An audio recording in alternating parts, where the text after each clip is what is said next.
what's up guys, it's Victoria and welcome back to my YouTube channel. For today's video, I'm going to be explaining how I took my crazy ex-roommate to the emergency room. Just a quick disclaimer though before we get into the main part of the video, I'm not going to be using her name in this video whatsoever, and this video is not meant to hurt her in any sort of way. I'm just simply telling the story through my eyes.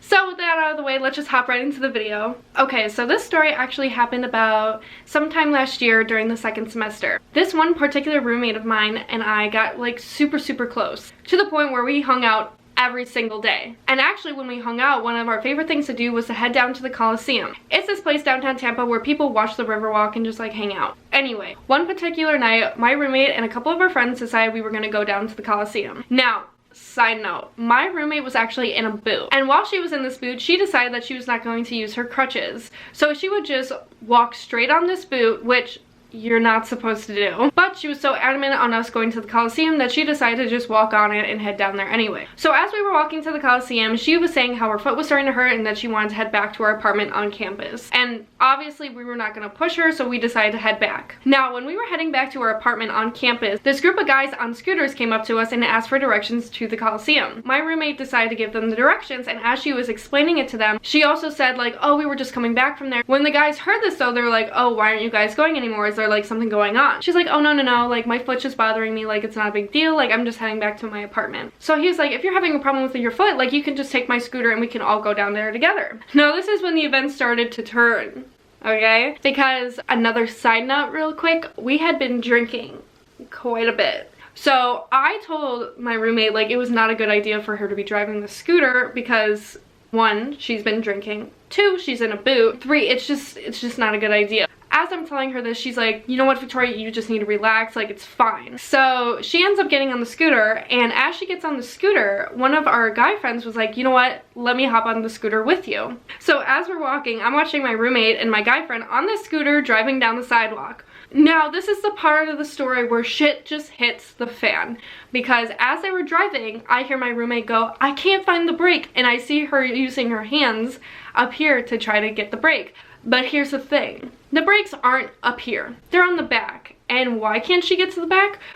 Because our guy friend is on the back of the scooter blocking her from hitting the brake. So as they're losing control and I think they're going into the street, there is this bus stop ahead, and it's massive. It's like this big bus stop, and I thought there's no way they're gonna hit this, and little to my surprise, I watched my roommate crash into a bus stop. Now, I did not know that bus stops were made of glass. I thought it was all plastic, but I soon found out that is not the case, because as she hit this bus stop, the glass shattered all over the both of them, and my roommate went into the bushes, and then my guy friend went towards the street. When I tell you that I sprinted, I booked it. So I get to my roommate, I pull her out of the bushes, and she is bleeding everywhere, where she had cut parts of her face, parts of like her neck, her chest, her hands were like she had several huge cuts all over her fingers and hands. She had glass that scraped up her leg. She also had glass in her purse and her boot, and she was stepping on the glass. It was just a whole disaster. So I'm standing there and I have no idea what to do, because she is just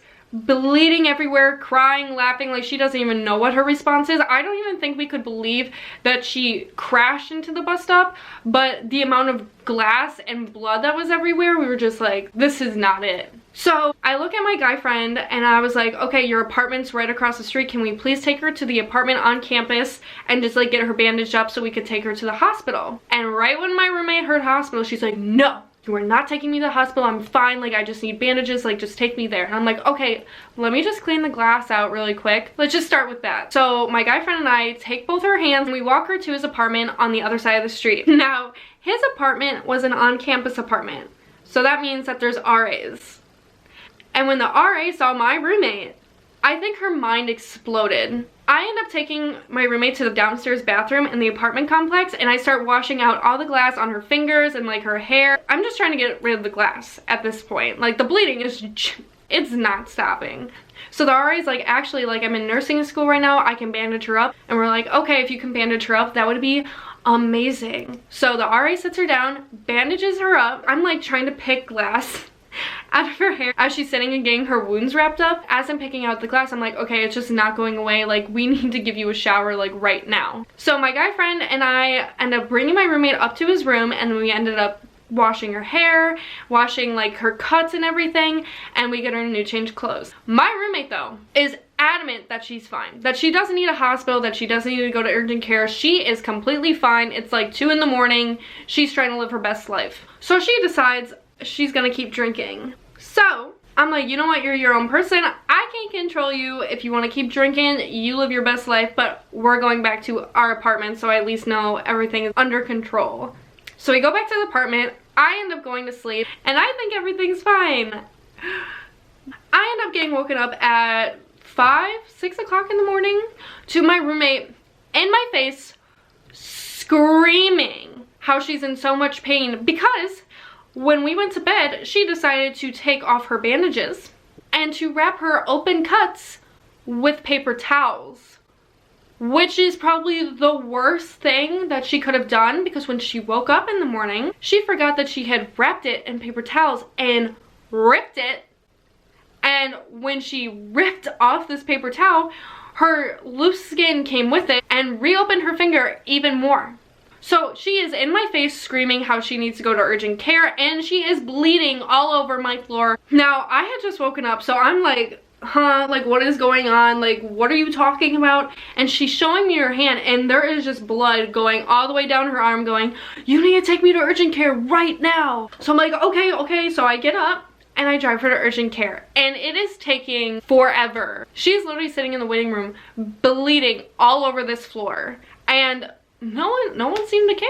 We finally get her into her room, and the doctor is taking forever to come in, where I am running out of bandages and stuff that I had from our apartment, where she is straight bleeding through everything I give her, to the point where those little jars that they keep in the office, you know, those jars that are like full of gauze and like those little like swabby thingies, I end up opening that and pulling out a bunch of gauze to give to her because she is bleeding through everything. So the nurse actually comes in. He was like, how many gauze is this? Like, you're bleeding so much. I'm like, yeah, like, we've been waiting forever. She's bleeding through everything. The nurse then peels off all the bloody gauze and looks at her hand and was like, yeah, you still have glass in here. I need to clean this out. And he's cleaning up her hand. And then the doctor, after taking his sweet time, finally comes in. And not after even a minute of looking at her finger. And he's like, okay, you're gonna need to take her to a hospital. He's like, no. She ended up severing an artery in her finger, and she might lose her finger today, so you need to take her to the hospital, otherwise she is going to lose a finger. Now, when I tell you that is the worst possible thing he could have said, that was the worst possible thing he could have said.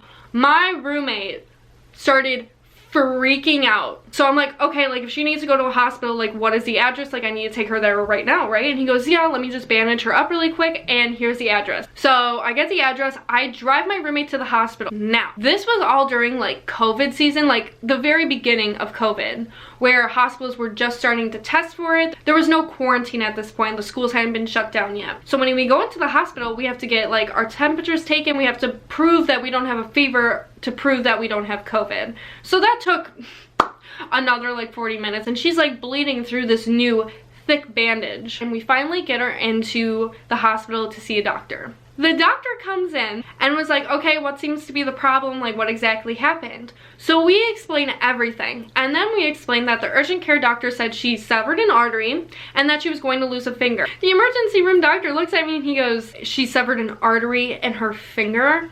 There are no arteries in your finger. This is what the urgent care doctor told me. So when I heard that emergency room doctor say there's no arteries in the finger where she like severed an artery, I think my brain exploded. I was just like, I've been worried. I thought she was bleeding out. Like, are you kidding? And then he also goes, and she's not about to lose a finger. She just has a really bad cut on the top of her fingers. So my roommate and I look at each other and we're like, are you kidding? We just drove like 30 minutes to the emergency room to get her finger looked at because we thought she was about to lose a finger for no reason. All she needed was butterfly stitches, apparently, which, wow, just,